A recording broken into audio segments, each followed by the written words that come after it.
Donc, suite à cette introduction, donc place au débat et aux échanges qui, j'en suis sûre, seront enrichissants et de qualité. Nous allons commencer donc la première session d'échange qui concerne la prise en compte des INEF pour éviter, réduire et compenser les pertes de biodiversité dans les projets d'aménagement.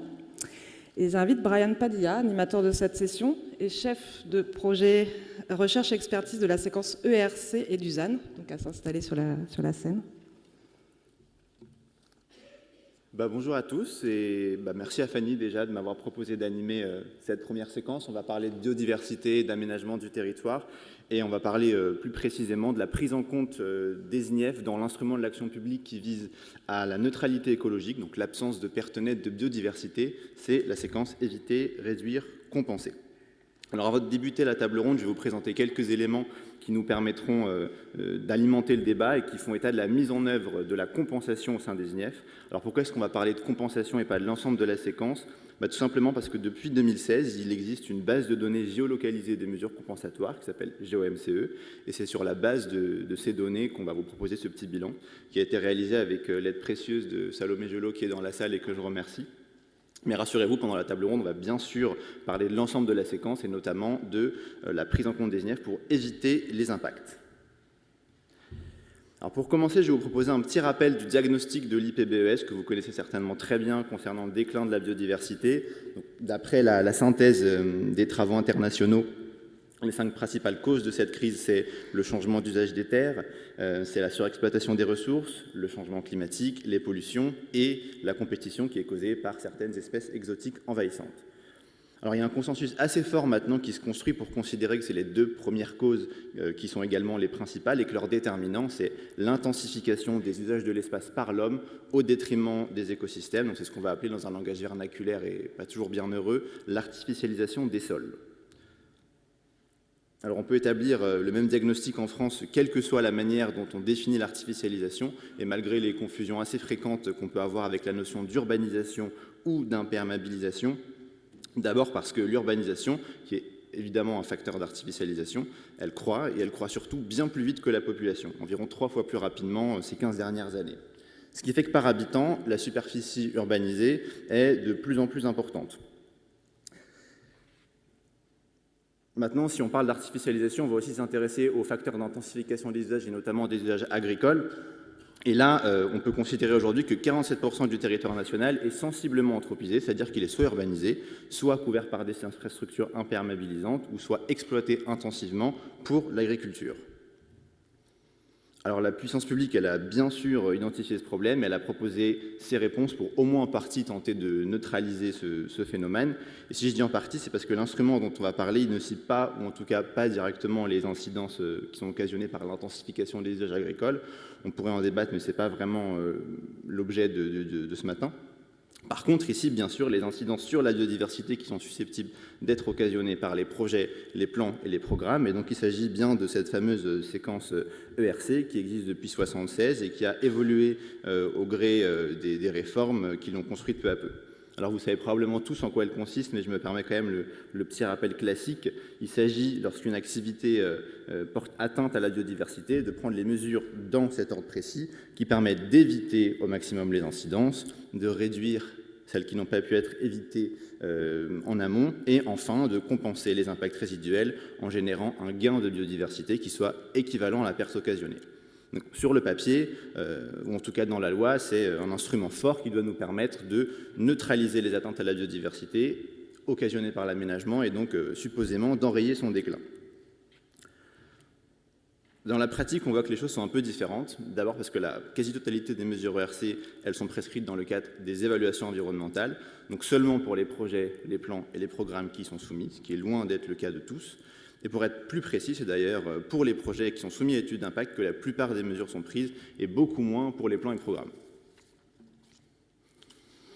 Et même dans ce cadre qui est finalement déjà assez restreint, l'ultime étape de la séquence, donc la compensation, elle est réalisée quasi exclusivement que dans le cadre de 2 procédures, les dérogations espèces protégées pour 60% des mesures de compensation qui sont réalisées et ce qu'on appelle les dossiers des lois sur l'eau pour les milieux aquatiques et les zones humides, dans 30% des cas. Alors est-ce qu'on peut dire pour autant que c'est uniquement si on impacte une espèce protégée, une zone humide ou un milieu aquatique qu'on a des incidences significatives ? Bon, moi je pense évidemment que non, mais c'est pourtant le principal déclencheur de la mise en œuvre des mesures compensatoires, et c'est un écueil qui a déjà été bien identifié contre son efficacité. Ensuite, on peut se demander si malgré tout, ces portes d'entrée ne permettent pas tout de même de réaliser des mesures dans des espaces à fort potentiel de gain écologique, en restaurant, en recréant des habitats qui sont favorables à ces espèces protégées ou qui peuvent exprimer des fonctions d'habitat humide ou d'habitat aquatique. Parce que, effectivement, la réalisation des mesures compensatoires, elle doit suivre certains principes réglementaires, et parmi eux, celui d'apporter une additionnalité écologique, c'est-à-dire de générer une plus-value qu'on ne pourrait pas avoir sans la réalisation de cette mesure. Donc vous avez là un exemple à gauche, avec la création d'une mare et la conversion en prairie d'un espace agricole intensif. Donc si ce modèle est généralisé, peut-être que la compensation, elle peut avoir des incidences, enfin des effets positifs au-delà de ces seules cibles. Mais là encore, les travaux des résultats qu'on mène au muséum, ils nous montrent qu'au contraire, la majorité des mesures compensatoires qui sont réalisées, elles le sont sur des espaces qui sont relativement moins dégradés, c'est-à-dire qui présentent une meilleure intégrité biophysique par rapport au reste du territoire, et on reviendra sur ce terme un tout petit peu plus tard. Alors une fois qu'on a fait ce constat, on se demande évidemment, alors où est-ce qu'on les fait, ces mesures compensatoires? Et plus particulièrement aujourd'hui, est-ce que les SNIEF, elles sont mobilisées ou est-ce qu'elles sont identifiées par les porteurs de projets comme des réserves foncières pour ces mesures?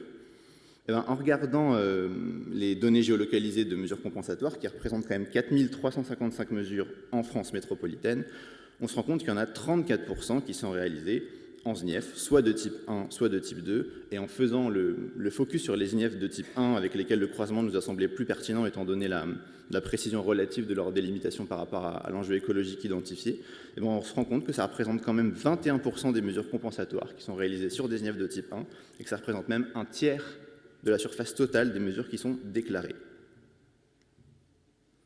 Alors pour lever le doute, on a tout de même voulu vérifier qu'est-ce qui entraînait l'autre. Est-ce qu'on réalise des mesures compensatoires sur une SNIEF ou est-ce qu'on propose une SNIEF parce qu'on a réalisé une mesure compensatoire et possiblement générer un gain écologique qui soit intéressant et qui justifie le fait qu'on prenne une SNIEF sur ce territoire? Bon, là, à nouveau, le résultat est sans appel. Dans l'immense majorité des cas, c'est la SNIEF qui précède la mesure. Et en allant un peu plus loin, on réalise même que les mesures, elles sont prises relativement peu de temps après que le site soit identifié comme une SNIEF. Donc moins de 5 ans dans 50% des cas et moins de 7 ans dans 75% des cas. On peut donc se poser la question assez ouvertement, est-ce que les SNIEF sont des zones de plus-value? Est-ce que le fait d'y réaliser des mesures compensatoires se justifie? Bon, c'est évidemment une question à laquelle je vais vous inviter à en débattre, mais d'abord je vous présente deux petites séries d'informations complémentaires.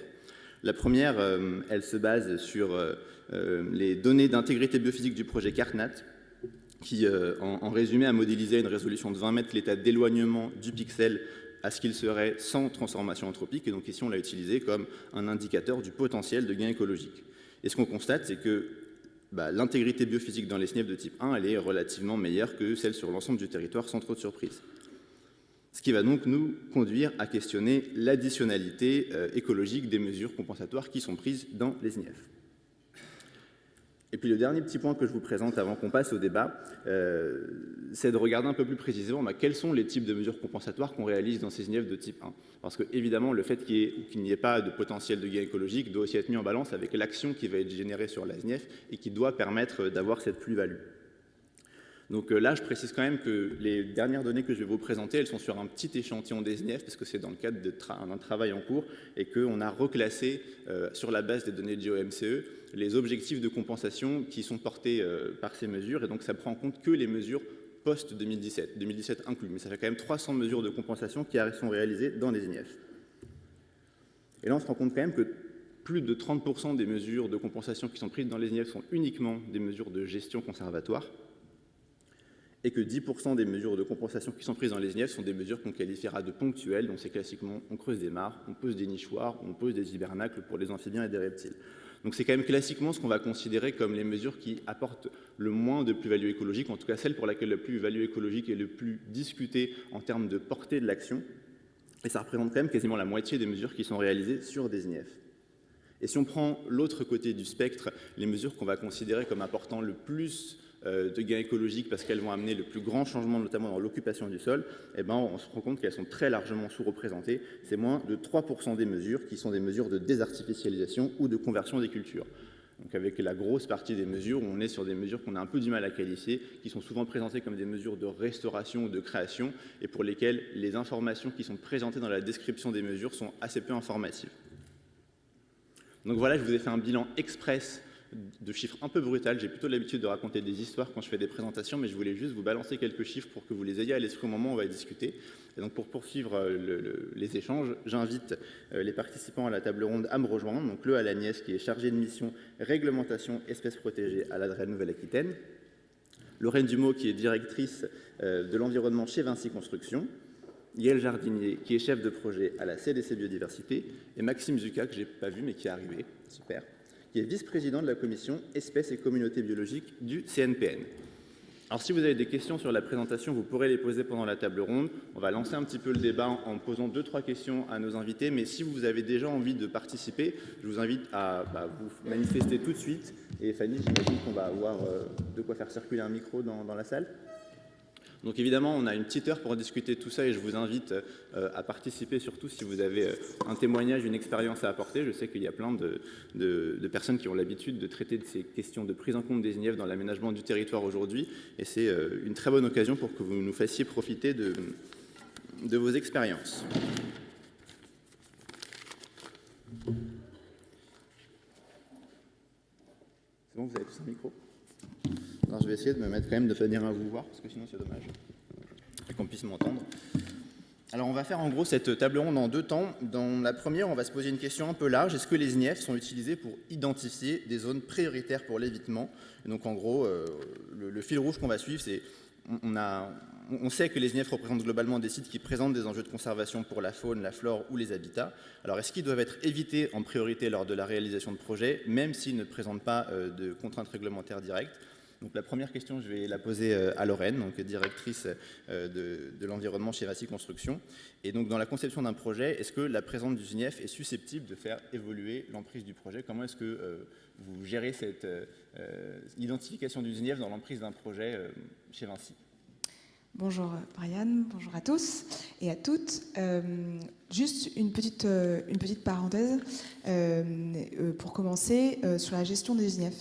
Donc Vinci Construction, c'est un grand groupe, c'est plus de 75 000 chantiers par an. Et donc sur ces 75 000 chantiers par an, vous imaginez, il y a une grande diversité entre les grands projets à enjeu tels qu'on les connaît et tels que vous les connaissez certainement tous, puisque c'est ceux qui potentiellement aujourd'hui portent débat, et puis une infinité de projets qui sont beaucoup moins connus et qui justement portent un peu moins ces enjeux écologiques. Puisqu'il s'agira de travaux liés à la rénovation de routes départementales ou des choses comme ça, qui n'apportent pas, du coup, en tout cas de manière générale, lorsqu'on va refaire l'enrobé, on n'apporte pas de grands changements, on va dire, à l'environnement majoritairement. Donc, je vais répartir ma réponse en fonction de ces grands projets et des plus petits projets, puisque tel est le cas. Lorsqu'on va s'intéresser aux mesures d'évitement, alors déjà, je voudrais juste dire que c'est une question qu'on pourrait poser à notre maîtrise d'ouvrage, directement à notre donneur d'ordre, puisque c'est eux qui vont quand même avoir une grosse partie du rôle dans l'évitement.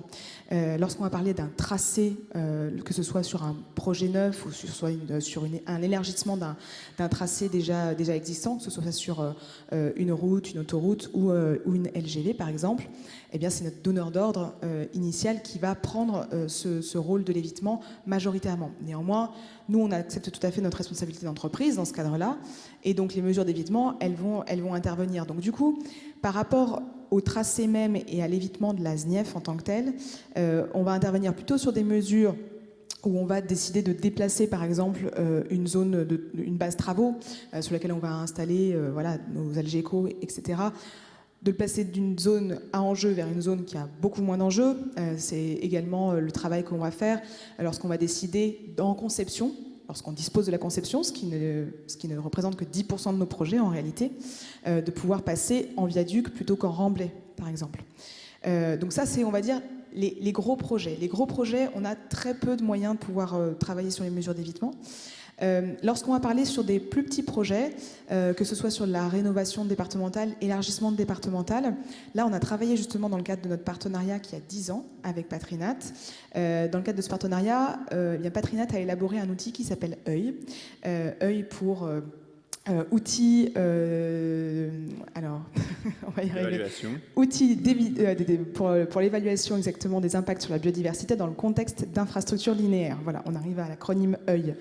Et donc œil, qui est un outil qui permet de pouvoir justement, grâce à la répartition cartographique et à la mise en place en fait d'évaluation des zones cartographiques à enjeu, permettra justement à la maîtrise d'ouvrage de ces plus petits projets, typiquement les conseils départementaux, de pouvoir faire le meilleur choix quant au tracé ou quant au choix du linéaire et de la mise en œuvre des travaux. Là, dans ce cadre-là, nous, c'est vraiment notre objectif d'entreprise, c'est de pouvoir dire à notre client, mais écoutez, voilà, vous n'avez peut-être pas forcément réfléchi à tous les impacts environnementaux liés à ce projet qui est plus petit et donc moins sous le feu des projecteurs. Néanmoins, nous, en tant qu'entreprise, on vous donne les outils, grâce à Patrinat, de pouvoir les évaluer. Et donc cet outil œil de Patrinat, il a été développé, il est en cours de développement et un certain nombre de bureaux d'études pourront être formés. Donc c'est ça notre responsabilité d'entreprise dans la partie d'évitement. On est rarement en conception, donc du coup on a rarement les clés pour pouvoir proposer des mesures, si ce n'est vraiment dans la partie travaux, positionner des bases de travaux différemment, essayer de pouvoir faire en sorte que nos mesures puissent être mises en place en termes de réduction de la part travaux. Ce qui me positionne plutôt sur la partie réduction, et pour anticiper un petit peu nos futures dispositions, on va être très attentif évidemment aux zones de SNIEF en partie réduction et encore plus en partie compensation, mais on en parlera plus tard. Sur la partie réduction, évidemment, on va faire attention, et moi j'ai travaillé pendant 4 ans sur le grand projet de la LGV entre Tours et Bordeaux, évidemment qu'on est attentif aux SNIEF, et plus particulièrement celles dans lesquelles il y a des espèces patrimoniales, pour pouvoir mettre en place toutes les mesures de réduction qui seront nécessaires, c'est-à-dire dérivation de cours d'eau, mise en place de mesures liées à la recréation ou à la restauration de zones hydrauliques à proximité, création de prairies, ou au contraire faire en sorte que les espèces ne viennent pas s'implanter justement directement sur nos chantiers. Toutes ces mesures-là, elles sont mises en place dans le cadre de ces grandes infrastructures. Sur les petits projets, c'est le cas également, avec des actions de réduction qui sont mises en place et sur lesquelles on a beaucoup plus la main. Je terminerai juste sur la partie SNIEF en matière d'évitement. On dispose de 200 sites de carrière en France aujourd'hui au sein du groupe Vinci Construction. Ce sont des sites qui présentent donc, du coup une activité industrielle, mais sur lesquels on peut aussi trouver des aspects positifs, en tout cas des milieux qui peuvent être positifs à certaines espèces, notamment des espèces pionnières qui trouvent sur les sites de carrière, sur des remblais ou dans des zones qui sont plus ou moins laissées à l'écart ou renaturées, des zones plutôt favorables à leur développement. Et c'est dans ce cadre-là que certains de nos sites de carrière sont classés SNIEF, sans même parfois qu'on ne soit informé, ce qui nous apparaît lors du renouvellement de l'autorisation. Mais donc on a des sites de carrière qui soit ont été implantés en SNIEF, mais comme on n'ouvre plus de carrière aujourd'hui en France, de toute façon il n'y a plus de questions là-dessus, soit en effet des sites de carrière qui se retrouvent dans des sites SNIEF et donc de fait qui préservent les espèces qui sont plutôt patrimoniales et qui sont les espèces cibles, on va dire, de ces SNIEF dans le cadre des carrières. Voilà, donc c'est tout un travail, on va dire, d'aller-retour quand on est présent sur un site pour le long terme, comme c'est le cas pour les carrières ou pour certaines de nos usines, qui nous permet justement de pouvoir mettre en place des actions d'évitement dans le cadre de ces inventaires de carrières. Voilà. Okay.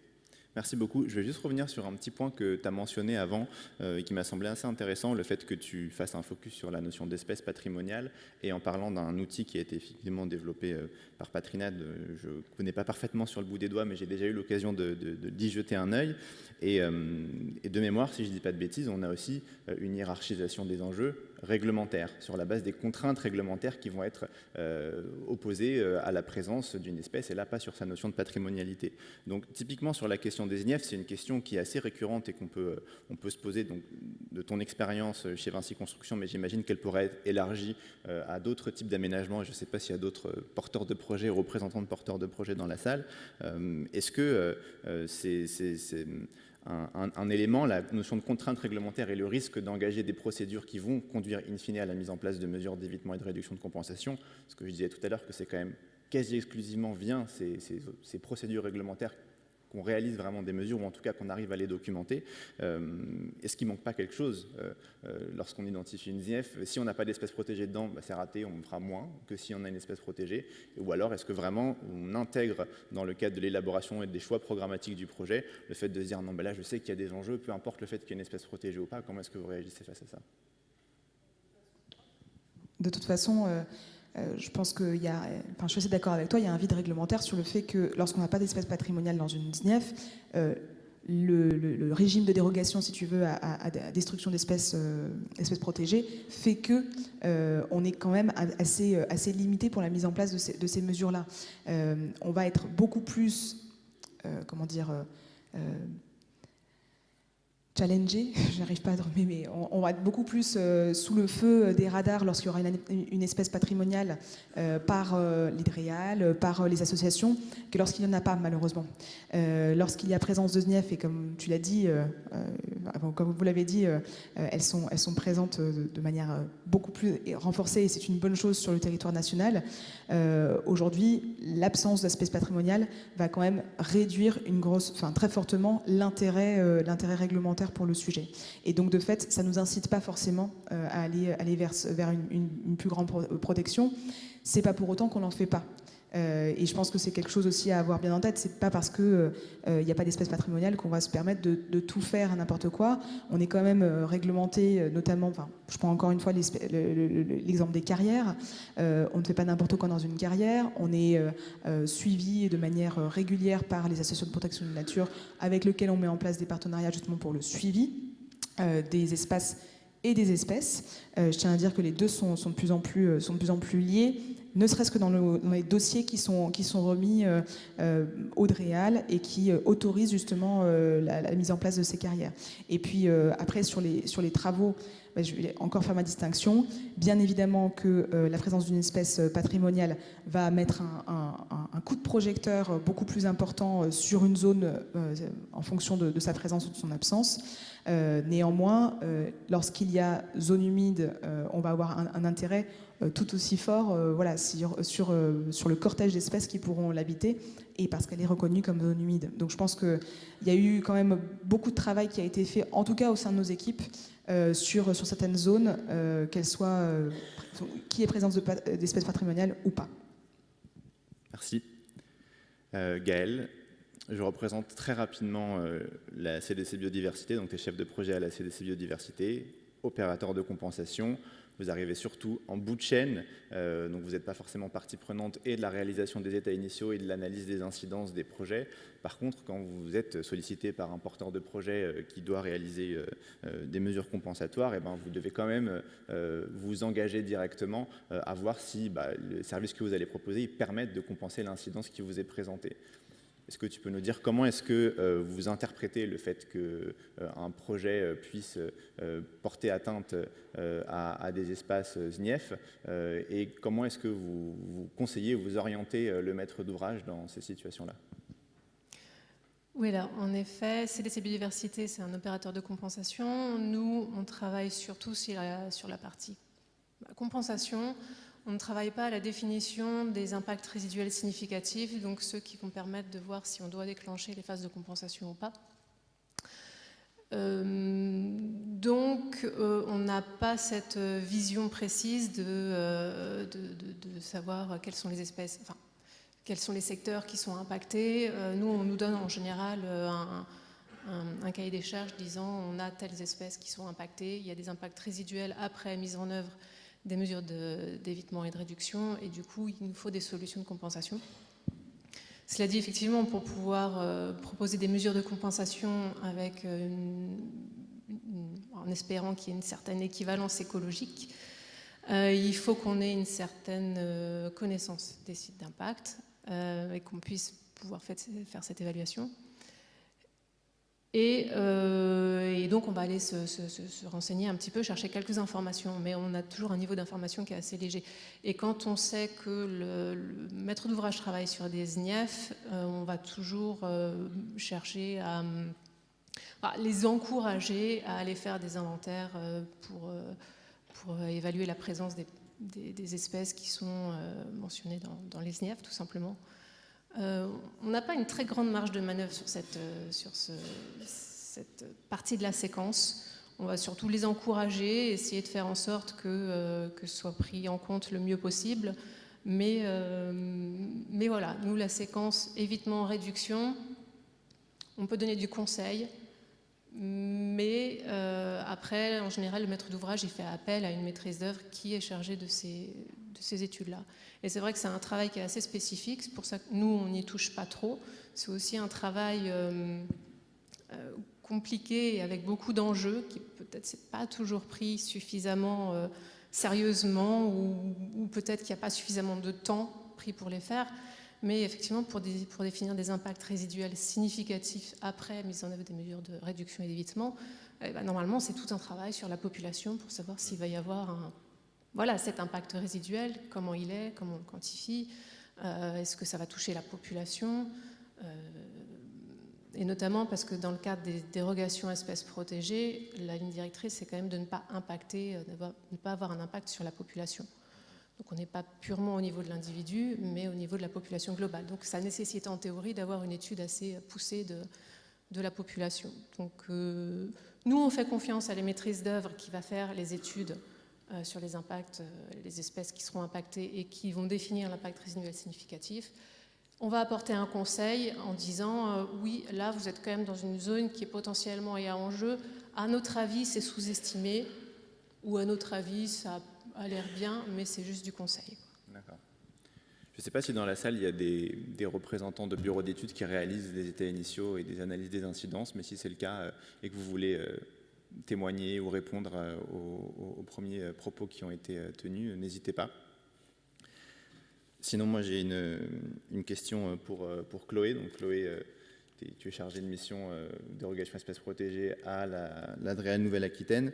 Et la question que j'aimerais te poser, c'est quand il y a un projet qui est susceptible d'avoir une incidence sur une SNIEF, et notamment une SNIEF de type 1, est-ce que ça déclenche une attention particulière dans le processus d'instruction, et notamment sur la notion d'absence d'alternative satisfaisante? Évidemment, dès lors qu'il y a une espèce protégée, parce qu'on a compris que c'était quand même le déclencheur principal et que si on n'avait pas ce point d'accroche, vous risquez de passer à côté de quelque chose, encore que peut-être que vous le traitez malgré le fait qu'il n'y ait pas d'espèce protégée, mais est-ce que vous avez une attention particulière à vous dire non mais là il y a un projet qui va impacter une SNIEF de type 1, comment est-ce que vous justifiez le fait que vous deviez impacter cet espace particulièrement plutôt qu'un autre? Est-ce que l'attention est renforcée dans ce cas-là? Bonjour Brian, bonjour à tous. Du coup, dans le cadre, donc voilà, là moi, je suis chargée de mission sur la réglementation des espèces protégées. Donc, je vais instruire des dossiers de demande de dérogation. Donc, ça peut être aussi dans la phase d'accompagnement amont où on va aller voir le projet avant, donc que toutes les mesures d'évitement, de réduction soient définies. Dans le cadre donc, de ce que tu mentionnais, donc en fait, dans le cadre d'une demande de dérogation, il faut justifier de 3 conditions d'octroi, dont l'absence de solution alternative satisfaisante. L'absence de solution alternative satisfaisante, elle doit être basée sur une analyse multicritère, dont le critère environnemental. Ce critère environnemental, il va être basé notamment sur les zonages, Natura 2000, les SNIEF, les potentialités de zones humides. Donc déjà, il va y avoir la première approche qui va permettre le plus grand évitement qui se passe à cette étape, donc le E de la séquence ERC. Et donc là, ça c'est dans le cadre pour les espèces protégées, enfin, dans le cadre des dérogations. Et après, ce que tu disais, enfin voilà, les dérogations, ça s'applique vraiment sur les espèces protégées lorsqu'on a un impact significatif résiduel. Il n'empêche que dans une autre réglementation aussi, ce que tu disais tout à l'heure en introduction, qui est l'évaluation environnementale, on va avoir cette vision plus large qui ne se limite pas aux espèces protégées, mais qui va notamment prendre en compte les espèces patrimoniales. Et avec la loi biodiversité 2016, l'absence de perte nette de biodiversité doit être respectée. Donc on peut avoir des mesures, et notamment sur les préconisations d'évitement, qui sont vraiment basées sur les connaissances de la SNIEF.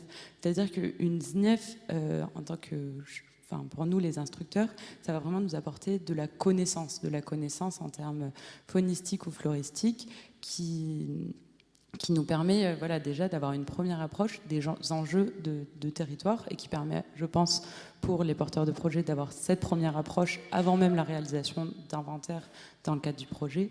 Donc c'est là où, dans la phase d'évitement, la SNIEF, elle a vraiment son importance, c'est le fait de connaître ces enjeux. Ça permet du coup c'est la base de la séquence ERC. Et même si tu peux me répondre que sur la base des projets sur lesquels toi tu travailles, est-ce que sur les préconisations, les recommandations que vous pouvez faire dans le cadre du processus d'évaluation environnementale, donc hors de la dérogation espèces protégées, est-ce que tu as le sentiment que vous êtes suivi, vous êtes écouté, ou est-ce que aussi tu témoignes du fait qu'il y a comme il y a un manque d'accroche réglementaire concrète et d'une procédure qui soit maintenant bien ficelée comme l'est la dérogation espèces protégées, et ben finalement ça ne se traduit pas dans les actes? Je comprends ta question, mais par contre, je ne vais pas pouvoir y répondre parce que ce n'est pas mon métier. Et moi, je sais vraiment, j'instruis les dossiers qui sont relatifs à la réglementation espèces protégées. Donc, je n'ai jamais été chargée de mission évaluation environnementale. Donc, malheureusement, je ne vais pas pouvoir te répondre. Mais en tout cas, sur l'aspect espèces protégées, oui, c'est vraiment, dans le cadre d'une dérogation, c'est très important. Et la prise en compte, ça peut amener à un refus aussi dans le cadre d'une dérogation. La mauvaise prise en compte des enjeux dans l'étude du projet peut amener à des refus. Merci. Du coup, maintenant, c'est à toi, Maxime, que je vais poser la question, même si je sais que tu vas avoir les mêmes contraintes pour me répondre, parce qu'au CNPN, si je ne dis pas de bêtises, vous êtes aussi sollicité pour donner vos avis dans le cadre des dérogations espèces protégées, mais je sais qu'en général, vous faites cet exercice d'aller un petit peu au-delà de simplement regarder ce qui va déclencher la dérogation espèces protégées, et que vous pouvez regarder à un horizon plus large l'ensemble des incidences du projet, même si du coup, vous n'êtes quand même amené à intervenir que dans le cas où il y a une dérogation espèces protégées. Bonjour à tous. Alors oui, je ne sais pas si tout le monde connaît bien le Conseil national de protection de la nature. Déjà, on est amené à donner des avis sur les dossiers de dérogation espèces protégées. Alors il y en a une partie qui passe en CNPN en fonction des espèces qui sont impactées par les projets, d'autres qui passent uniquement en région au CSRPN. Et donc là, la nouvelle commission espèces et communautés biologiques du CNPN, elle a été créée, elle s'est renouvelée en avril. Avant, elle était présidée pendant 5 ans par Michel Mettet, qui est là ici aujourd'hui avec nous, qui a pris sa retraite du CNPN. Et donc, effectivement, pour répondre déjà à ta question, on va, nous, être consultés uniquement sur les dossiers de dérogation espèces protégées. Par contre, on ne va pas regarder uniquement ce qui se passe d'un point de vue des espèces protégées dans un dossier. La réglementation sur la séquence ERC, elle est assez claire. On doit éviter, réduire et compenser l'ensemble des fonctionnalités, des habitats, des espèces, pas uniquement les espèces protégées. Donc nous, quand il y a un dossier qui arrive, même si c'est l'espèce protégée le déclencheur, on va bien regarder en matière de dimensionnement l'ensemble de ce qui est possible de regarder. Donc typiquement, s'il y a une SNIEF qui est impactée, ça va, en tout cas, on va être très exigeant en matière de dimensionnement de la compensation et de la séquence et d'exigence en matière de séquence ERC. Après, là, j'ai regardé un petit peu alors, j'ai pas la possibilité de faire un croisement aussi fin qu'avec GeoMCE et GeoPortail, etc. Mais j'ai regardé quand même on a traité environ 140 dossiers depuis avril de dérogation. Et avec une recherche par mots-clés, j'en ai trouvé une quinzaine qui impactaient des SNIEF dans ceux-là. Donc ça fait de l'ordre de 10%. Je pense que du coup, c'est quand même moins que la surface des SNIEF au niveau national. Donc on a déjà globalement un évitement. Et on voit, globalement, les maîtres d'ouvrage cherchent au maximum à éviter les SNIEF, clairement. Surtout quand on a des dossiers surfaciques, une ZAC, des choses comme ça, là, ils ne vont pas se mettre dans des SNIEF. Ils savent que leur dossier a très peu de chances de passer et qu'il y a très forte chance d'être contesté. Par contre, il y a certains dossiers qui arrivent peu. Alors déjà, il y a les carrières dont tu parlais, des carrières qui parfois ont été créées il y a longtemps dans des espaces riches de vallées alluviales, souvent dans lesquelles il y avait, à une époque où il y avait peut-être moins d'exigences qu'aujourd'hui, certainement même, ou parfois des cas où la SNIEF a été créée après les carrières même, du fait de la carrière elle-même. Donc on a plusieurs dossiers d'extension de carrière qui sont en SNIEF, il y en avait 3-4 sur les 15, dont certains auxquels on a donné un avis favorable, notamment un qui était sur des pelouses en Corrèze très, très riches, même si c'était qu'un hectare d'extension, pour nous c'était pas envisageable. En tout cas, d'un point de vue compensation, ça ne tenait pas. Après, il y a aussi d'autres types de travaux qui se font en SNIEF et qui déclenchent des dérogations espèces protégées. C'est les travaux de restauration de rivières ou alors de curage. Typiquement, la Compagnie nationale du Rhône en fait beaucoup, de curage, de restauration des enrochements. Et là, ça intersecte souvent des SNIEF et l'évitement n'est pas possible ou difficilement possible. Donc, c'est ce genre de cas de figure aussi. Le troisième cas de figure fréquent de dossiers qui impactent des SNIEF et sur lesquels l'évitement est difficile, c'est les infrastructures linéaires de transport. Et encore que, il y en a qui arrivent, et c'est notamment les franchissements de cours d'eau, qui sont souvent parfois des cours d'eau en SNIEF. Et là, on va regarder s'il y a des viaducs, en tout cas s'il y a un dispositif qui évite de réduire le lit mineur, etc. On a quand même quelques développeurs éoliens qui font des projets en SNIEF. Donc eux, en général, leur dossier reçoit rarement un avis favorable. On a parfois une carrière qui se crée encore en SNIEF actuellement. Là, on n'en a eu qu'une depuis avril, car c'est une SNIEF de type 2 dans le Gard, mais elle a reçu un avis défavorable. Donc globalement, on est assez sévère sur les dossiers qui se font dans des SNIEF. Okay. Du coup, la réponse aussi là, sera forcément subjective, mais le fait que tu témoignes là, par exemple, de projets éoliens qui se réalisent encore en SNIEF, ça me fait poser la question. Est-ce que tu vois un peu un profil de type de projet qui prennent moins en compte la délimitation des SNIEF dans la conception de leurs projets? Est-ce que c'est justement des projets pour lesquels il y a un débat assez fort sur les contradictions des objectifs environnementaux, typiquement les projets d'énergie renouvelable? On est sur des questions d'actualité assez fortes de transition énergétique et notamment pour le mix électrique. Est-ce qu'on a moins d'exigences, en tout cas moins de rigueur de la part de maîtres d'ouvrage qui portent ces projets-là, ou est-ce que tu ne vois pas forcément d'effet? En fait, ils sont malins. Donc, je dirais pas ils font vraiment attention aux SNIEF, globalement, parce qu'ils savent que c'est très regardé. Je ne sais pas si tu confirmes vraiment, mais par la plupart des services de l'État, quand un projet passe en SNIEF en première instance, ils vont vraiment inciter à rechercher des solutions alternatives. Donc, typiquement, pour le photovoltaïque, qui est ce qui pose le développement le plus, je dirais pas anarchique, mais quand même incontrôlé en ce moment, sur des forêts riches à enjeux. Ils ont tellement de choix de forêts qu'ils vont quand même chercher au maximum à éviter les SNIEF, justement pour passer entre les fourches codines de l'administration, pour éviter en plus un passage en CNPN, espérer que parfois le projet se fasse avec des impacts résiduels minimes.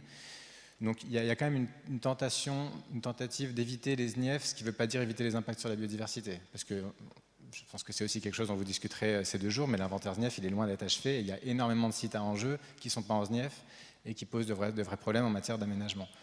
Sur l'éolien, par contre, il y a effectivement moins cette précaution jusque-là, et je dirais autant SNIEF que Natura 2000. On a une partie des dossiers qui sont sur l'un comme sur l'autre. Ils sont souvent très contraints par justement ces analyses multicritères entre les passages des couloirs militaires, les distances aux habitations, la distance aux forêts, etc. Il y a parfois peu d'alternatives en dehors de certaines SNIEF, mais j'ai pas l'impression qu'ils fassent pas attention du tout. C'est plutôt sur les enjeux généraux de prise en compte de la biodiversité qu'ils sont encore très loin du compte. Est-ce qu'il y a des questions, des remarques ou des prises de parole dans la salle? Je sais qu'il y a notamment d'autres représentants des services instructeurs, d'autres DREAL qui veulent peut-être témoigner, des membres de CSRPN aussi, j'en ai vu quelques-uns. Monsieur. Oui, Daniel Lyon, ex-muséum, 40 ans de muséum, et je le dis d'ailleurs, avant 82, nous avons travaillé au muséum sur les inventaires, et évidemment ça aboutit au secrétariat Faune-Flore et à tout ce qui a été indiqué, mais j'ai par exemple ici l'inventaire des tourbières de France, région Champagne-Ardenne, qui a été fait en 81, mais voilà. La question est la suivante. Il a été dit que dans les plans et dans les programmes, il y avait un déficit, ça a été dit je crois comme ça, un déficit d'intégration. Moi je voudrais savoir si les services de l'État sont à même de fournir l'état d'intégration dans les plans locaux d'urbanisme des SNIEF, au moins leur figuration, parce que cette restitution, je ne la vois pas, et je voudrais au moins avoir une indication sur est-ce que c'est un objectif de mettre à disposition un tel document. Alors, dans les intégrations et la mobilisation des collectivités, Pour ma part, j'avais été saisi par Yves Dauge de bousculer le règlement des villes et villages fleuris. Certains vont rigoler, mais dans la grille d'appréciation des jurys, j'ai fait insérer à l'époque la prise en compte ou pas des SNIEF dans les PLU. Bon, ce concours des villes et villages fleuris a été totalement modifié, est passé d'une bête noire du ministère de l'Environnement à un facteur de progrès, puisqu'il y a une vision complète du territoire, qu'il y a l'évaluation des intrants et un petit bout qui s'est inséré sur la prise en compte ou pas des SNIEF. Donc je pense que ce ne serait pas inutile de faire le point sur ce sujet. Alors, je ne sais pas si quelqu'un va apporter un élément de réponse, mais moi, juste en quelques mots, là, je vous témoigne d'une autre expérience, parce que moi, je suis membre aussi de l'autorité environnementale d'Île-de-France, et donc je suis amené à rendre des avis sur les évaluations environnementales des documents d'urbanisme. Globalement, alors déjà, les évaluations environnementales des documents d'urbanisme, elles sont beaucoup plus fréquentes qu'avant. Maintenant, pour toute révision, pour toute élaboration de PLU, on a une évaluation environnementale, donc c'est quand même un progrès notable. Après, en tout cas, sur l'échantillon francilien, moi je vois évidemment la prise en compte des zonages de protection et d'inventaire systématiquement lorsqu'on a une évaluation environnementale de PLU. Alors c'est effectivement très simpliste, mais au moins l'information est présente et on sait où la trouver. On va positionner le PLU par rapport aux SNIEF environnantes. Est-ce qu'elles sont sur le territoire, proches du territoire? Comment est-ce qu'elles s'insèrent dans les réseaux écologiques par rapport au territoire? Mais ce qu'il faut se souvenir aussi, et ce qui peut expliquer en partie pourquoi est-ce que le sujet est compliqué à traiter en l'état, et peut-être que ce sera discuté d'ailleurs davantage cet après-midi dans la seconde séquence, c'est que les moyens qui sont mis en œuvre pour la réalisation des évaluations environnementales des documents d'urbanisme, ils sont incroyablement inférieurs à ce qu'on va avoir dans le cadre de projets. Et donc très souvent, on se contente effectivement d'une petite bibliographie de ce qu'on a autour de nous, y compris en termes de données d'inventaire de faune et de flore. C'est très rare qu'on réalise des inventaires de faune et de flore dans le cadre de PLU. On va plutôt aller chercher des données historiques, bibliographiques qu'on va pouvoir trouver. Et les SNIEF sont évidemment une ressource très importante dans ce cas-là. Et elles sont aussi prises en compte dans les avis des autorités environnementales à ce sujet, parce que quand on va avoir notamment des modifications des plans de zonage ou des règlements des PLU qui vont avoir des incidences sur des SNIEF, c'est un élément d'attention très fort. On se dit, bon, voilà, là, la séquence ERC s'applique aussi au plan et programme, s'applique aux documents d'urbanisme, et c'est évidemment un élément d'évitement qui est très important à prendre en compte. Après, on est évidemment dans le cadre d'un avis simplement, mais je pense que globalement, on a le même effet. Moi, je témoigne du même effet dont parlait Maxime, c'est-à-dire qu'on a une prise en compte des SNIEF dans l'élaboration des PLU qui pourrait certainement être approfondie, mais qui s'améliore. Oui.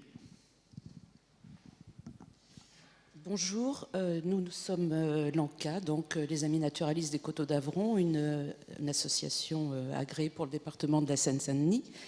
Et nous mettons à jour les SNIEF avec leur périmètre et ensuite on suit le dossier jusqu'à ce que ce soit validé dans les documents d'urbanisme. C'est-à-dire que on demande un zonage N et puis on demande, le cas échéant, d'autres mesures de protection et on va au recours si ça ne passe pas. Voilà. Très bien, merci. Oui, monsieur.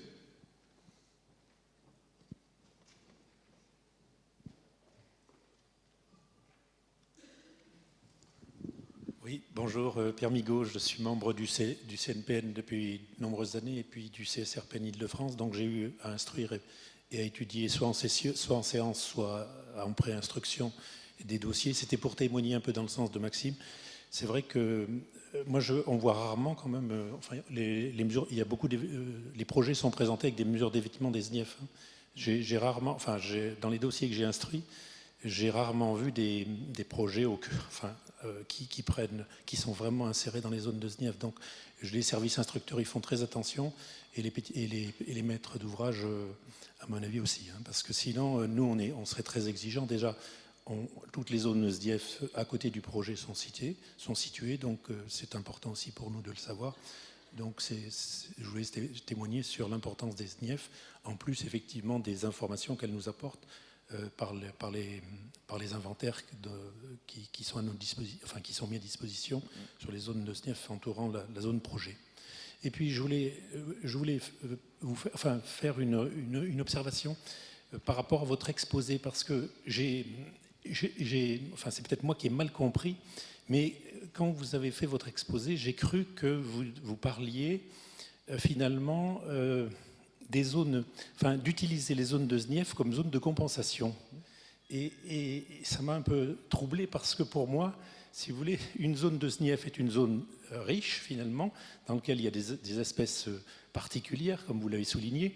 Donc je ne solliciterais, enfin, si je voyais une zone de compensation dans une zone de SNIEF, je serais sceptique et je dirais que cette zone-là n'est pas une zone de compensation.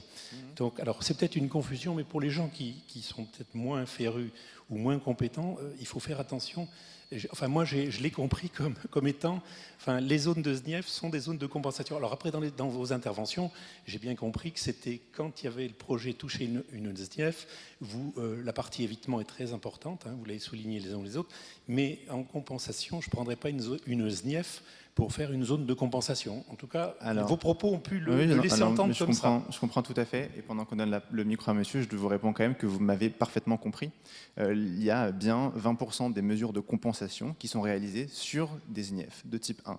Donc là, on parle évidemment dans un premier temps de l'évitement, et je comprends tout à fait que ça vous pose question, et c'est notamment de ça que je vais vous amener à débattre. Est-ce qu'on peut penser que réaliser une mesure de compensation sur une SNIEF de type 1 permet de générer un gain écologique? Alors évidemment, ça dépend de qu'est-ce qu'on va vouloir générer comme gain écologique, et il ne faut pas non plus tomber dans une simplicité qui conduirait à être simpliste et qui dirait que dès lors qu'on a délimité une SNIEF, il n'y a plus de gain écologique possible. Par contre, est-ce que c'est le bon endroit ou est-ce qu'il faut viser d'autres zones? On va en discuter, et j'espère que vous prendrez à nouveau la parole pour nous donner votre avis à ce moment-là. Oui, bonjour. Donc, moi, je m'appelle Grégoire Egorov. Je suis géologue, donc beaucoup... c'est juste pour une petite question, ouvrir un petit peu la chose. Donc, je suis chef de projet de l'Inventaire national du patrimoine géologique.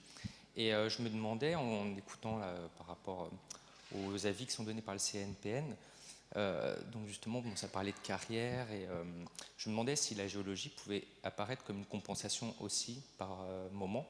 On vous disait par exemple que vous pouvez refuser des projets d'extension de carrière, disant que ça va interférer avec donc, un habitat ou des zones, donc ça je peux très bien le comprendre. Mais par exemple, l'extension pourrait aussi faire apparaître un patrimoine géologique. Donc est-ce que cette nature, parce que la géologie fait partie de la nature, pourrait aussi par moment être considérée potentiellement comme faisant apparaître un enjeu environnemental en tout cas, et par moment, je ne dis pas tout le temps, je comprends bien que c'est une étude globale, mais par exemple 30% du patrimoine géologique aujourd'hui en France, des sites de l'inventaire, sont issus soit de carrières actuelles ou d'anciennes carrières. Donc l'anthropisation apporte aussi des éléments là-dessus. Ça peut être des sites d'intérêt paléontologique, des sites d'intérêt minéralogique. Donc voilà, je dis ça parce qu'à côté, il y a aussi des dérogations qui sont données, des compensations qui sont faites quand vous faites de la restauration écologique, vous parlez de rivières. Donc pourquoi est-ce qu'on va considérer que quand on restaure une rivière, le gain environnemental va être plus important à ce moment-là que éventuellement l'apparition d'un patrimoine géologique? Merci. Maxime, est-ce qu'il y a des géologues au CNPN? Alors on a un groupe de travail géologie, justement, qui est supposé un petit peu traiter ce genre de sujet. Il travaille quand même plus sur les questions des espaces protégés en ce moment, c'est vrai. Le problème, c'est que dans les dossiers de dérogation, nous, en fait, on ne voit pas tout. Un dossier, une étude d'impact, c'est énorme. Je vous ai dit, on en a eu 150 déjà depuis le mois d'avril. C'est à chaque fois 800 pages, le seul dossier de dérogation. Si on a tous les dossiers de l'étude d'impact, toutes les pièces, c'est absolument insurmontable. Et du coup, souvent, les sujets géologiques, strictement géologiques, en tout cas pour les dossiers de carrière, on ne les a pas dans le dossier de dérogation espèces protégées. Donc c'est une vraie limite pour nous, ce qui fait qu'on a du mal à évaluer ça. En fait, on n'a souvent pas l'information, donc on ne peut pas se baser là-dessus. Donc il y a effectivement un flou, en tout cas un point aveugle à ce niveau-là. Je ne sais pas du tout s'il existe d'autres commissions qui regardent un petit peu ça. Il y a les commissions supérieures des sites qui vont être attentives à ce genre de choses. J'imagine que certains auront des réponses, voilà. Mais dans l'idée, évidemment qu'on prendrait en compte ce patrimoine géologique, en tout cas il est pris en compte pour la protection. Mais c'est quelque chose qui a renforcé chez nous, que cette commission, que ce groupe de travail géologie se planche plus sur les dossiers de dérogation. Monsieur. Oui, donc Stéphane Lucet de la Driuette. Donc pour répondre à la question de Grégoire et compléter ce qu'a dit Maxime Zucca, quand on a des dossiers de projet, en général, le volet écosystème, patrimoine naturel au sens de la faune, de la flore et des habitats est assez fouillé, assez approfondi. Alors plus ou moins, on demande beaucoup de compléments. En revanche, les volets relatifs au patrimoine géologique, ils sont beaucoup moins approfondis et beaucoup moins traités dans les dossiers, voire pas du tout. Et des fois, on court un petit peu après les porteurs de projets pour leur demander de faire cette analyse des enjeux qui pourraient être impactés sur le plan du patrimoine géologique par le projet. Et ça tient à un certain nombre de choses. D'une part parce que la prise en compte du patrimoine géologique est plus récente, d'autre part parce que la rédaction du Code de l'environnement est quand même pas très claire de ce point de vue-là. Donc souvent dans les études d'impact, on n'a pas beaucoup d'éléments d'analyse sur le patrimoine géologique et de facto encore moins sur des propositions de valorisation et de mise en valeur. Et en général, quand on en a, c'est parce que les collègues de la CRPJ ou du CSRPN ont identifié un enjeu et ont crié très fort, ce qui nous a permis en effet demander aux porteurs de projets des mesures de valorisation. Mais le cas en fait se pose assez rarement parce que ce sujet est insuffisamment traité dans les dossiers d'études et d'autorisation environnementale à ce stade. Je suis parfaitement d'accord et ça dépend vraiment beaucoup de la sensibilité des acteurs qui vont être engagés sur les projets. Ça arrive d'en avoir de temps en temps, mais c'est vraiment une exception pour le moment. Oui. Oui, bonjour. Charlotte Giordano, CPIE des Boucles de la Marne.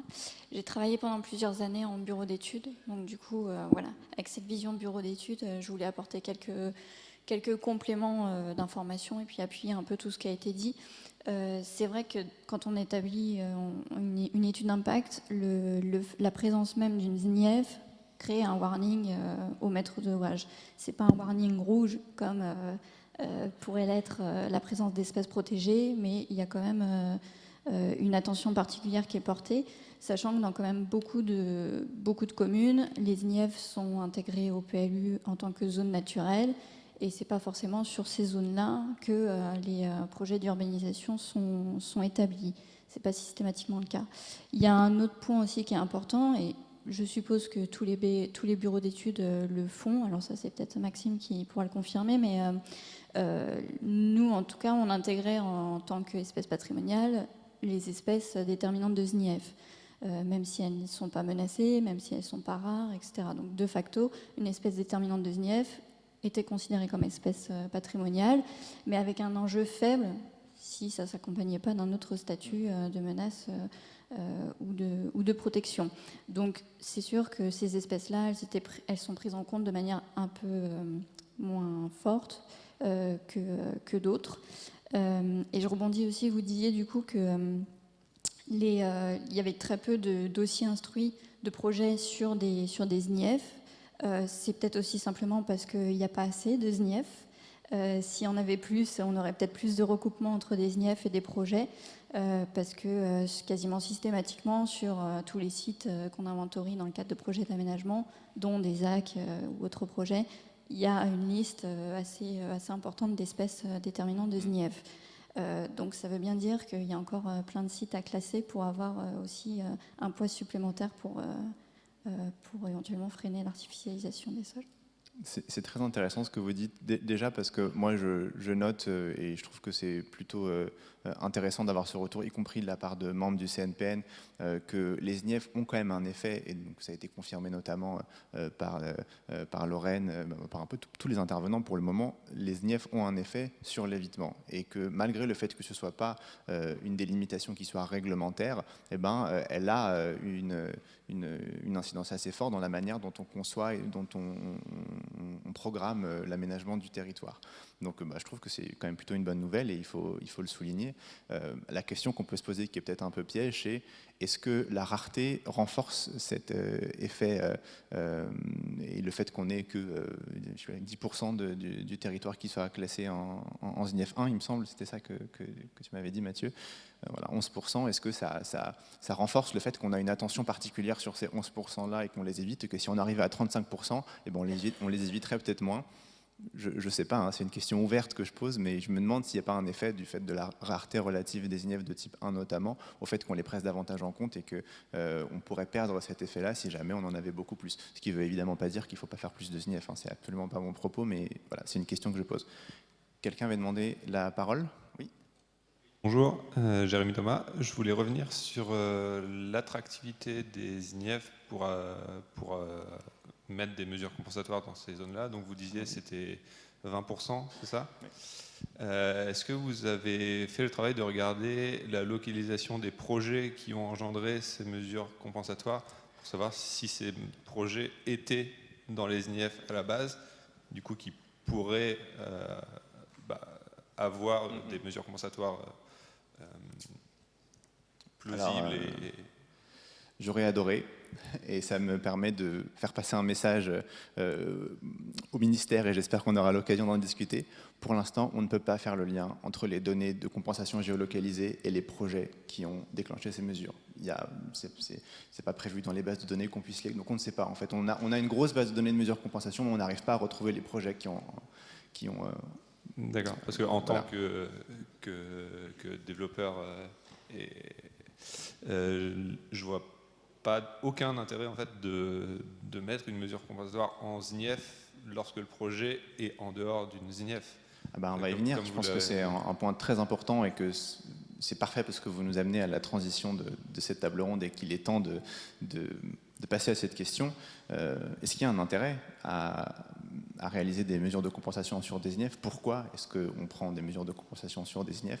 Est-ce que c'est parce qu'on a identifié un intérêt écologique à cette zone, mais qu'elle n'est pas forcément assortie de moyens pour la gérer et qu'on a des facteurs de pression qui font que?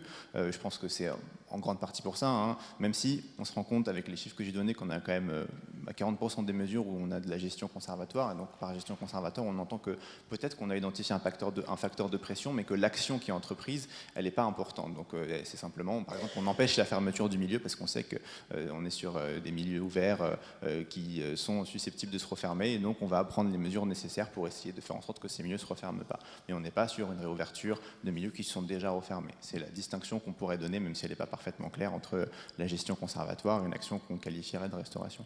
Donc je ne sais pas, moi je pose la question à nos participants, peut-être Chloé dans un premier temps. Comment est-ce que vous interagissez avec les porteurs de projets lorsqu'ils proposent, ou est-ce que c'est vous-même qui proposez de réaliser des mesures de compensation sur des SNIEF? Pourquoi est-ce qu'on arrive à proposer une mesure de compensation sur une SNIEF de type 1? Alors aujourd'hui, nous, Andréa Nouvelle-Aquitaine, on ne propose pas spécifiquement des mesures compensatoires sur les SNIEF, c'est plutôt après les porteurs de projets du coup, qui viennent et qui nous proposent des mesures compensatoires en fonction du foncier, des mesures qui vont pouvoir être mises en œuvre.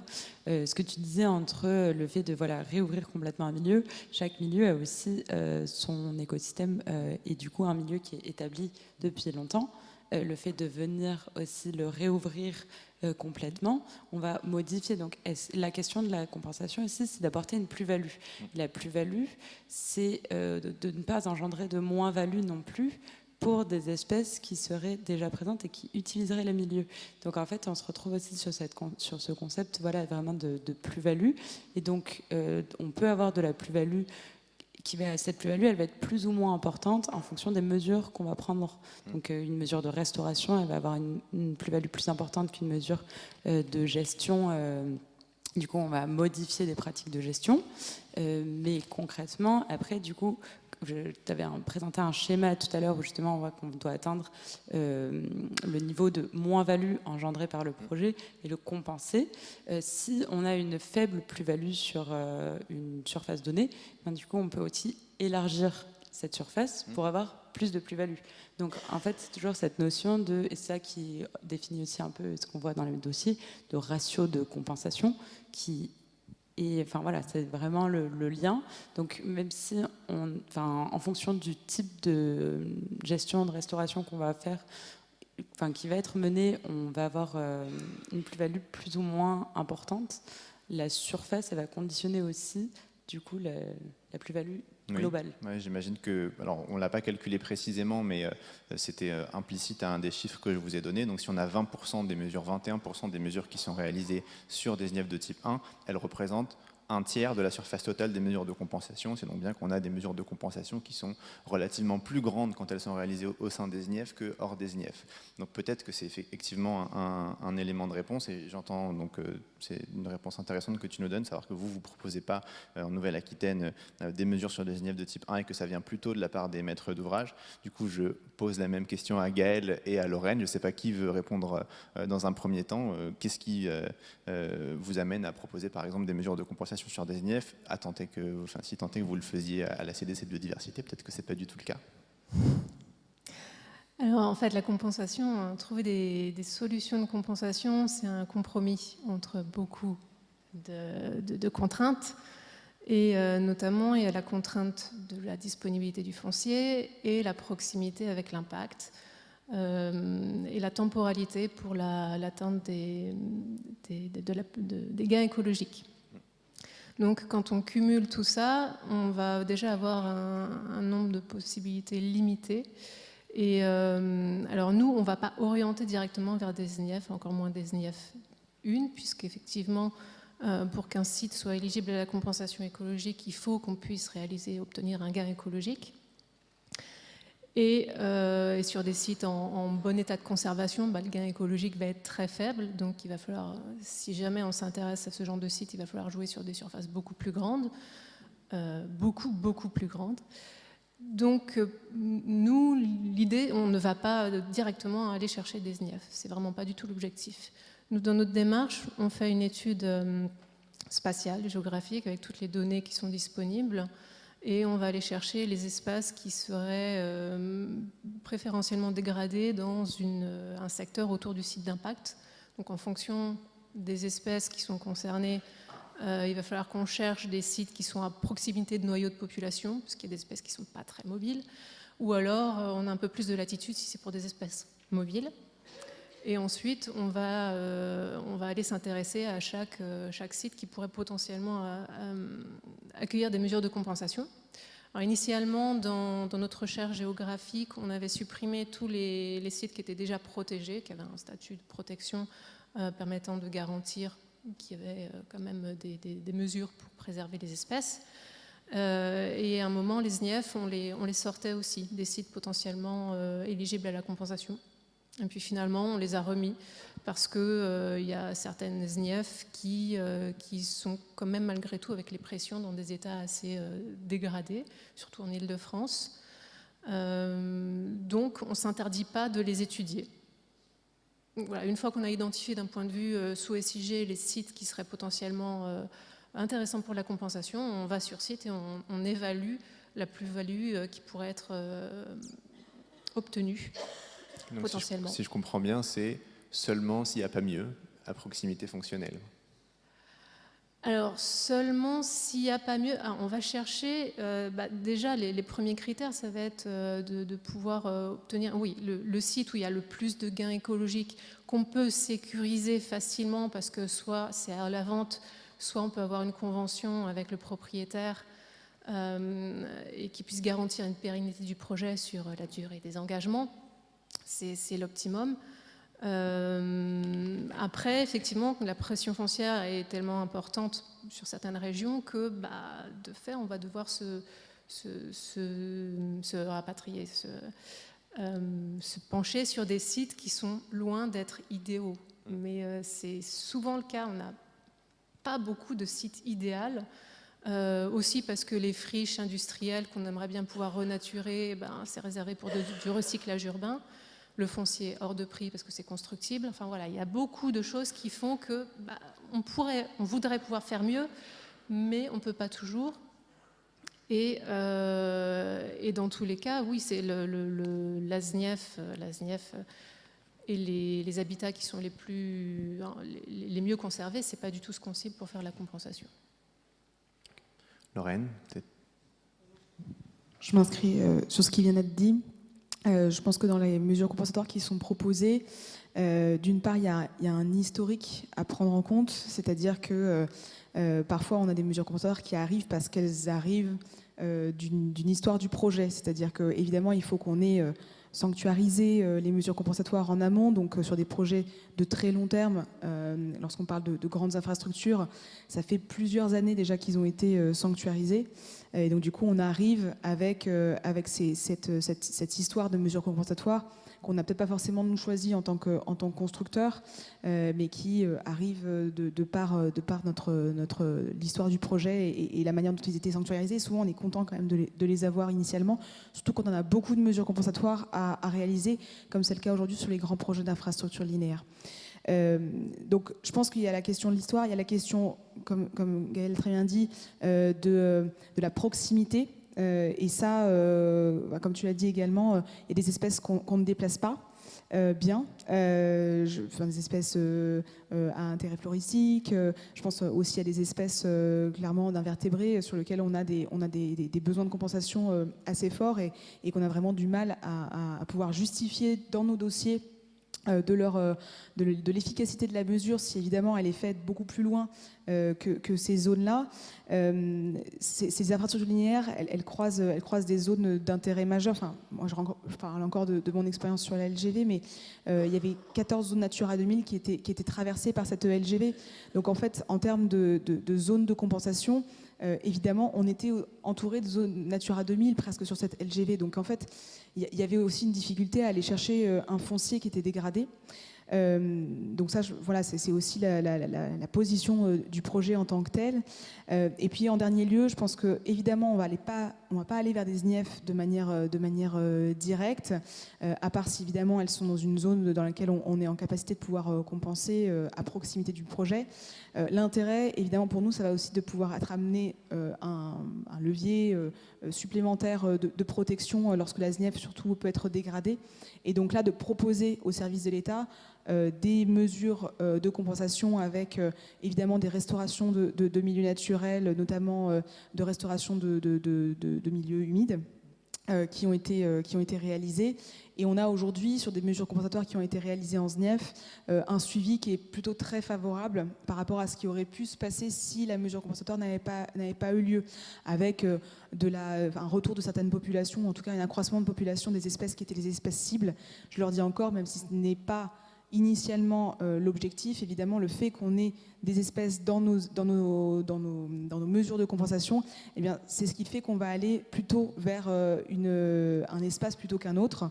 Et lorsque vous avez un travail à réaliser sur l'azurée du serpolet, etc., on va devoir en effet aller vers des zones qui vont lui être beaucoup plus favorables et où on sait que la population va pouvoir se rétablir et où les mesures qui vont être faites en matière de restauration vont être efficaces.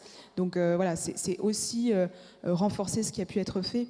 Je finirai aussi sur quelques mesures qui ont été réalisées, peut-être dans des zones de SNIEF sur lesquelles on n'aurait pas pu imaginer mettre en place ce type de mesures, mais on a réalisé sur près de 90 cours d'eau des passages pour le vison, donc espèce qui est particulièrement menacée, particulièrement patrimoniale.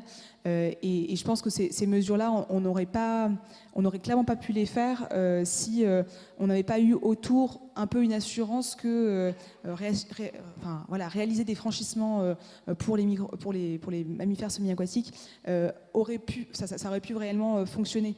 Et donc la nécessité d'avoir aussi autour des zones qui étaient plutôt protégées en se disant, voilà, il y a une chance qu'ils reviennent grâce à ces aménagements, on le favorise grâce à la présence des SNIEF. Voilà, c'est aussi une chance supplémentaire en se disant que l'espèce pourrait revenir et un facteur, on va dire, plus clair d'efficacité aussi de la mesure. Merci. Maxime, est-ce que ce chiffre, que je confirme donc que 20% des mesures de compensation sont réalisées dans des SNIEF de type 1, t'a étonné et comment est-ce que vous réagissez au CNPN dans le cas où on vous propose une mesure de compensation dans une SNIEF ? Alors, il ne me paraît pas refléter ce qu'on voit actuellement, mais pour une raison simple, c'est que même si le CNPN, nos avis sont consultatifs, ils sont quand même assez suivis par les services de l'État. Ils permettent aussi de faire bouger les lignes, du coup, en matière d'exigence de la part des bureaux d'études. Ils modifient leur façon de faire en fonction des avis. C'est jamais agréable d'avoir un avis négatif, défavorable. Donc, depuis 2017, je pense que, là, tu nous as mis une image 2017-2022, je pense que si on pouvait avoir la temporalité, à mon avis, ça diminue, la proportion de mesures compensatoires qui sont sur des SNIEF, à mon avis. Il y a plusieurs choses qu'on jouait à ça. Donc évidemment, on est devenu, avec la loi Biodiv de 2016, de plus en plus exigeant, et le temps que ça infuse aussi au sein des experts du CNPN en matière d'objectifs d'absence de perte nette de biodiversité, donc de potentiel de gain écologique. Il y a eu l'étude de Fanny Guillet et collègues en Occitanie qui a montré qu'on avait 76 ou 77% des mesures compensatoires qui étaient réalisées sur des sites déjà naturels ou semi-naturels. On a fait la même quand je travaillais à l'Agence régionale de biodiversité en Île-de-France, en prenant environ 25 projets et une petite centaine de mesures compensatoires, on avait 82% des mesures compensatoires sur des milieux naturels. Donc globalement, la compensation en France se fait sur des milieux naturels avec une faible additionnalité ou une moyenne additionnalité. Donc tout ça nous a conduit à être beaucoup plus exigeants en matière de localisation des mesures compensatoires. Après, il y a plusieurs choses. Un projet, là, quand on présente des mesures compensatoires une par une, dans un projet, on a parfois un volet, une série de 6, 7, 8 mesures compensatoires. Il peut y en avoir une sur des SNIEF et 5, 6 ailleurs. Donc déjà, ça va quand même faire varier un petit peu notre évaluation. On peut aussi avoir certaines mesures qui ne sont pas problématiques sur des SNIEF. Ça peut arriver, hein, pour aller aussi un petit peu différemment de ce que disait Pierre tout à l'heure, même si globalement je suis tout à fait d'accord avec toi, on évite au maximum d'accepter des mesures compensatoires sur des SNIEF parce qu'elles sont peu additionnelles. Mais par exemple, il y a des choses qui sont difficiles à compenser, les chauves-souris qui sont impactées par beaucoup de projets d'éoliennes ou par des projets qui vont détruire des arbres. Se pose la question de est-ce qu'il vaut mieux replanter des forêts ou des arbres, sachant ou les replanter, c'est pas toujours évident. Parfois, c'est sur des milieux naturels ouverts, c'est pas forcément mieux d'y planter des arbres. Sur les milieux cultivés, c'est pas facile. Donc, les mesures compensatoires les plus classiques, c'est de la mise en sénescence, de la sécurisation et absence de gestion complète des forêts. Et cette absence de gestion complète des forêts, elle peut tout à fait se faire sur une SNIEF dès lors qu'en fait, le maître d'ouvrage apporte la preuve qu'il y a une menace quelconque, soit une menace liée à un aménagement forestier prévu dans les années qui viennent, à un plan de gestion, un plan simple de gestion, etc. Donc si on va plutôt regarder ça, on va voir quelle est l'additionnalité de la mesure par rapport au devenir anticipé de la zone, et que ce soit SNIEF ou non, là, c'est pas nécessairement un problème. Et de même, si ce que je disais tout à l'heure, s'il y a 5-6 mesures ambitieuses et que là, il faut créer une ou deux mares et que la SNIEF s'y prête mieux parce qu'il y a déjà un réseau à côté, ça ne va pas être moins-value, en tout cas, de la faire sur la SNIEF. Globalement, là, au cours encore une fois, j'ai fait ma petite enquête dans les dossiers, mais c'est compliqué parce que les rapporteurs ne signalent pas toujours si les mesures compensatoires sont sur des SNIEF ou non. Mais là, avec mes mots-clés, j'en ai trouvé que 2 au cours des 6 derniers mois. Donc je pense qu'il y en a sûrement 3-4 fois plus, mais ce n'est pas beaucoup, globalement. Et les 2 que j'ai trouvés, c'est en Outre-mer, c'était à Mayotte, et on a notamment refusé le dossier, le projet, on a donné un avis défavorable, parce que justement cette compensation ne nous paraissait pas additionnelle sur une SNIEF. Et l'autre cas, par contre, c'est à Kourou, en Guyane, pour une décharge. Et là, on était sur, alors j'ai noté, on est sur une SNIEF qui est sur des milieux ultra patrimoniaux, c'est les savanes roches, Congo et bruyères, et les forêts alentours, 62 hectares, et cette SNIEF. Et du coup, il y a une acquisition, le maître d'ouvrage permet une acquisition par le conservatoire des espaces lacustres littoraux alors qu'il était potentiellement menacé d'urbanisation, permet une restauration et un renforcement des populations d'une orchidée, d'un cactus protégé rare, permet d'avoir un garde du site en plus, permet pas mal de choses. Donc là, on peut considérer qu'il y a une plus-value, mais il faut démontrer qu'il y a quand même une menace ou un risque de menace qui n'est pas toujours évident. Voilà, donc c'est au cas par cas, encore une fois. Mais c'est un argument administratif, mais qui est intéressant. Est-ce que le fait de réaliser une mesure de compensation sur une SNIEF qui ne dispose a priori pas de moyens de gestion ni d'aucune sécurisation de sa vocation écologique sur le long terme, ça ne permet pas de garantir au moins le temps de l'engagement de la compensation avec les limites qu'on connaît sur le suivi et la réalisation effective des mesures. Mais voilà, c'est un engagement comme un autre qui fait qu'on identifie la SNIEF comme une SNIEF, mais en plus comme une mesure de compensation pour laquelle un maître d'ouvrage est engagé pendant une durée qui est possiblement plus importante. Il y a des questions, je crois. J'ai une deuxième question qui va être un peu plus ouverte, plutôt pour Chloé et Maxime. Vu l'ancienneté des SNIEF de type 2 et la précision qui a été apportée dans la création de type 1, souvent à l'intérieur de SNIEF de type 2, est-ce qu'il doit y avoir une approche différente dans la prise en compte de ces SNIEF dans la démarche ERC ? Chloé. Alors, je suis désolée, je n'ai pas tout à fait compris la question sur Maxime, tu veux commencer à répondre? Est-ce qu'on a une approche différente entre SNIEF 1 et SNIEF 2, c'était ça notamment. Mais du coup, là, on ne retrouve pas, on va parler plus d'habitat et d'espèces. Pour moi, un peu c'est la différence entre SNIEF 1 et SNIEF 2. Concrètement, aujourd'hui, les mesures compensatoires sur les SNIEF, la SNIEF, quand est-ce qu'elle a été définie, ça peut aussi avoir vraiment ce que tu disais, son importance, parce que du coup, si on prend des SNIEF qui ont été définies en 82 les premières SNIEF qui ont été, enfin voilà, avec les inventaires qui ont été actualisés bien sûr, mais ces SNIEF elles ont évolué aussi, et même depuis 8 ans, quand on prend un milieu ouvert et qui n'est pas géré, donc c'est ce que tu disais, pour 52% des SNIEF, il y a 52% des SNIEF qui font l'objet d'une mesure de gestion en termes de surveillance. 30%. Tout à l'heure, Fanny disait que 54% des INEF faisaient l'objet d'une mesure de gestion. Donc il y a à peu près 50% qui ne font l'objet d'aucune mesure de gestion. Et du coup, quand on parle de milieux ouverts et d'évolution des milieux ouverts, sur notamment la flore, la conservation de la flore de milieux ouverts, en l'absence de mesures de gestion, on va clairement avoir une diminution de la population. Enfin voilà, il y a vraiment de l'intérêt. Et oui, du coup, il faut avoir une approche différente, mais de manière générale, ça se regarde vraiment au cas par cas. Et enfin voilà, on faut prendre SNIEF par SNIEF, mesure compensatoire par mesure compensatoire. Bien que les chiffres donnent une idée globale, enfin voilà, nous, en tant qu'instructeurs, on est vraiment sur le cas par cas, et c'est là où on va avoir l'approche de la plus-value réelle.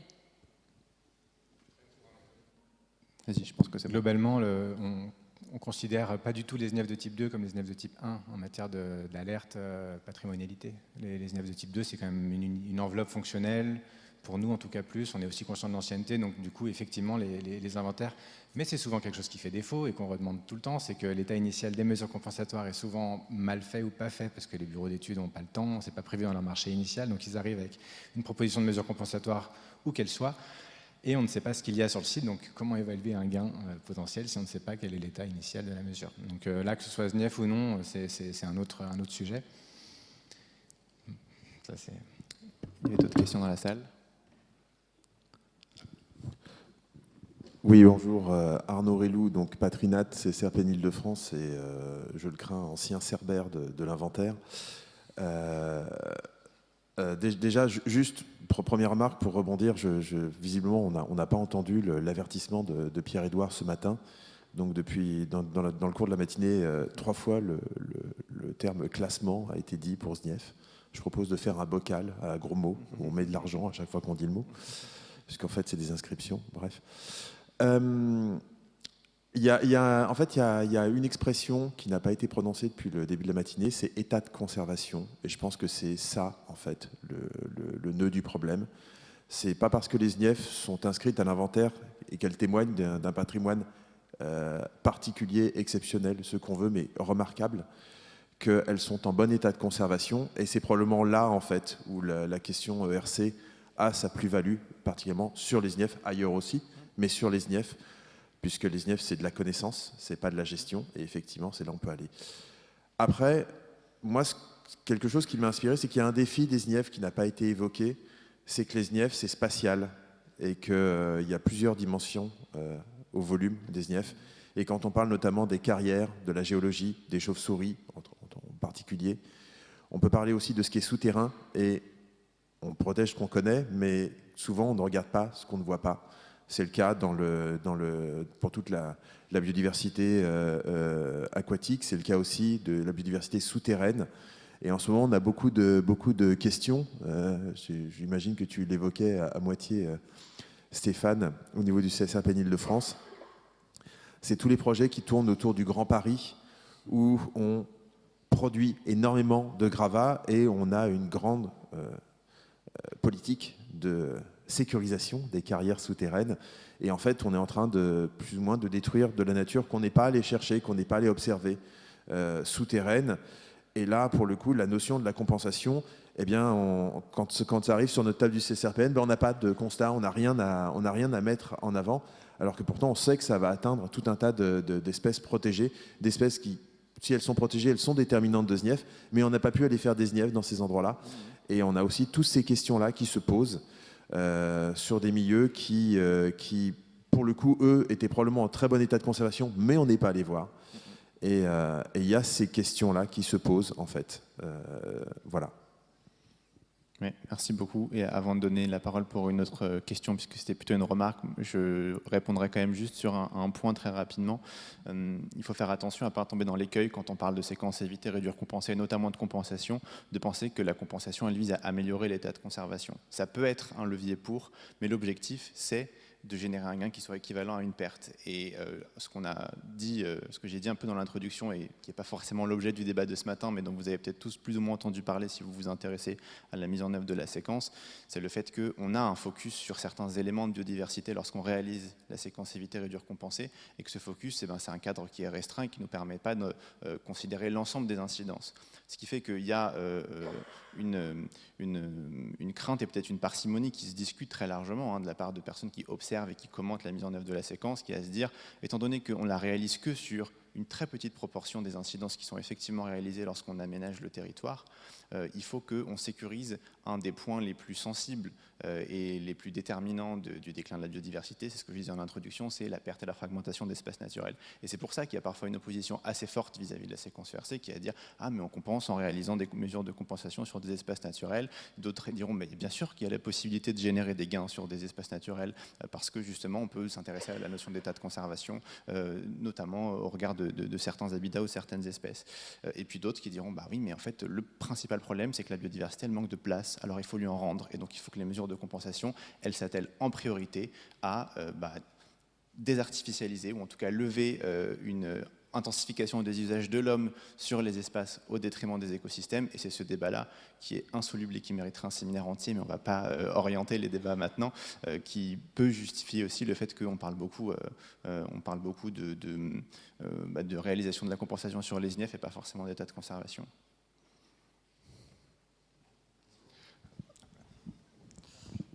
Antoine Oriot du Conservatoire d'espaces naturels de Haute-Savoie, pour apporter un petit regard montagne sur la prise en compte des SNIEF dans les documents d'urbanisme et avec l'entrée aussi état de conservation. Donc nous, la majorité des massifs de Haute-Savoie sont en SNIEF de type 1 et aussi en SNIEF de type 2, donc quasiment en fait tout le territoire est couvert par des SNIEF. Une bonne partie de l'activité économique est basée sur l'utilisation de la montagne en été et en hiver. Donc en fait, dans les documents d'urbanisme, SCOT ou PLU, de toute façon, les SNIEF, on peut les prendre en compte, on les prend en compte bien sûr, mais ce n'est pas elles qui vont apporter un focus particulier, en tout cas en montagne. En plaine, c'est différent, mais en montagne, pas forcément. Et après, sur les enjeux d'état de conservation, je rejoins un peu ce qui a été dit par monsieur sur la mobilisation de la séquence ERC pour accompagner de bonnes trajectoires écologiques, on va dire, sur des milieux qui subissent soit une intensification de l'activité agricole, parce que c'est pas parce qu'on est en montagne qu'on a des beaux alpages extensifs, on a souvent des alpages bien intensifs, ou sur l'utilisation des ressources forestières également. Et les mesures compensatoires sur des SNIEF hors montagne permettent de se focaliser sur des espèces vraiment à enjeu. Que si on allait chercher de la biodiversité pour des mesures compensatoires là où elle n'a pas forcément été patrimonialisée quelque part, en fait, on raterait la proximité géographique, la proximité fonctionnelle, donc on serait obligé de sortir du massif, d'aller chercher de la compensation ailleurs. Donc sur des territoires de montagne où il y a des SNIEF partout, l'intégration dans les documents d'urbanisme et dans le cadre de la séquence ERC, en fait, elle s'impose, on n'a pas trop le choix de faire différemment. Voilà, c'était simplement pour apporter un petit témoignage de montagne. On prend peut-être une dernière question et après il va falloir qu'on rende le micro. Juste plus une remarque pour suivre, c'est Olivier Marchal, PNR de la Vallée de Chevreuse. Moi j'ai aussi quand même un problème entre ce côté inscrit, classé, parce que si on n'est que sur des sites inscrits, pourquoi on refuserait de faire des mesures compensatoires sur ces sites qui n'ont rien d'autre qu'un peu plus de connaissances par rapport aux autres espaces. Soit ils ont une valeur plus... Enfin, je sais pas, moi j'ai un problème avec ça. D'autant qu'on passe notre temps dans les PLU, etc., à justement leur donner une valeur réglementaire à ces zonages. Donc même s'ils sont que inscrits au départ, on est tout le temps dans cette recherche de les faire durer, les faire perdurer, les conserver dans le meilleur état possible par rapport aux espèces déterminantes qui ont au départ créé en fait le zonage. Donc sans mesure de gestion, c'est vrai que c'est compliqué, quoi. Et sur les SNIEF de 84, je veux bien répondre. On a pas mal de choses qui qui finalement, si on faisait une réactualisation des SNIEF, entraînerait la disparition ou l'arrêt de la SNIEF. Le CSRPN, quand on fait les validations, il y a pas mal de SNIEF qui sont finalement retoqués ou plus, ou en tout cas c'était le cas dans les années 2010. Donc voilà, c'était une réflexion là-dessus. Maxime ? Je partage en partie ce que tu dis. Je pense que j'ai été nuancé sur le fait qu'il y a quand même des SNIEF. C'est au bureau d'études de démontrer l'additionnalité possible et que sur des SNIEF avec des gros enjeux, mais qui sont en état dégradé, il peut y avoir une plus-value intéressante à faire des mesures compensatoires. Après, il y a un risque majeur avec la compensation en France, c'est qu'elle se substitue aux politiques de biodiversité de l'État, et c'est ce qu'on observe quand même beaucoup. On a en ce moment une SNAP, avec un objectif de 10% de zones en protection forte, de 30% d'aires protégées. Les SNIEF font partie des terrains qui doivent évidemment être ciblés pour les protections fortes, et ça paraît assez logique. Donc il va aussi y avoir un règlement européen qui va se transcrire dans le droit français sur la restauration des milieux naturels, avec aussi de fortes potentialités. Donc le petit avertissement que je veux juste rappeler, c'est la compensation ne doit pas se substituer aux politiques de biodiversité en France, et ça vaut pour les SNIEF, ça vaut dans les sites Natura 2000, on a de plus en plus de mesures compensatoires qui vont remplacer des mesures prévues dans le document d'objectifs, parce que les gestionnaires, les animateurs nous disent mais de toute manière on n'a pas les moyens pour mettre en œuvre les mesures du document d'objectifs, donc il n'y a que la compensation qui peut le faire. Et ça n'est pas acceptable. On ne peut pas accepter ça en tant qu'instance, en tant que service de l'État, même si c'est l'État lui-même qui ne donne pas assez d'argent à Natura 2000 par exemple. Voilà, donc méfiance sur le fait que la compensation soit le problème, puisse permettre de résoudre tous les problèmes de protection des SNIEF et autres sites. Je suis parfaitement d'accord avec ça, et je renforcerai le clou une dernière fois en disant que la séquence ERC, c'est un objectif de neutralité. Donc peu importe le gain que vous générez, il est généré en contrepartie d'une perte. Donc même s'il y a un intérêt à le faire sur certaines zones, et encore une fois, je pense que la conclusion peut-être de ces discussions, c'est qu'il ne s'agit pas du tout de dire qu'il est hors de question, que c'est une très mauvaise idée de le faire sur des SNIEF. On se pose la question de est-ce que c'est intéressant de le faire sur des SNIEF au regard de ce qu'on a déjà identifié comme enjeux environnementaux sur les SNIEF et au regard de ce que doit poursuivre la séquence ERC, à savoir la neutralité écologique. Je pense qu'il y a eu plein d'éléments de réponse intéressants qui montrent que c'est loin d'être facile et que probablement que la réponse se situe toujours dans le cas par cas, même si c'est intéressant de dézoomer un peu de temps en temps et de voir pour l'instant comment est-ce que c'est réalisé et comment est-ce que ça interagit avec ces zonages-là. Mais moi, je terminerai surtout par vous remercier tous les quatre pour votre participation et puis par la participation du public qui a été importante et qui fait qu'on aurait pu continuer un peu plus longtemps, mais qu'il est déjà l'heure de rendre le micro, donc merci beaucoup.